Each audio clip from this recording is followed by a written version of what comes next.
Hey guys, welcome back to my channel, and this is your girl Yves once here again. So today I'm going to show you how to make my favorite facial cream.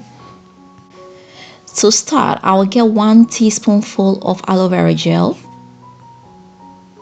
Then I'll come in with 1 teaspoonful of argan oil.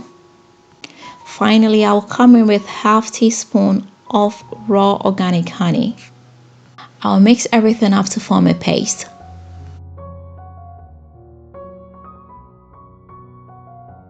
So after mixing for about a minute, this is what we have here. As you can see, it has mixed up perfectly.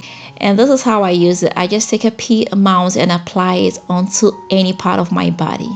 Now this hydrates your skin very well, and it doesn't leave it greasy. As you know, honey contains brightening properties, and it also hydrates the skin. And aloe vera gel is the best form of hydration you can get for your skin. I really love to use this on my face just before my bedtime. I love the fact that it's all natural and it doesn't burn your eyes. So it is safe to use it around the eye area.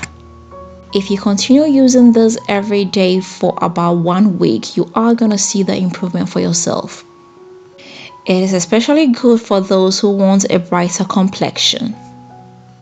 And a very great DIY cream for those with very dry skin. It does hydrate your skin, but it doesn't leave it greasy. It will eventually get rid of all skin blemishes and uneven skin tone. So I hope you do like this, and I hope you are going to give this a try. If you've not subscribed, please don't forget to hit the subscribe button. Don't forget to share this with your family and friends, and don't forget to leave me a thumbs up. Until next time, I'm gonna see you again with another nice and interesting one. Bye bye.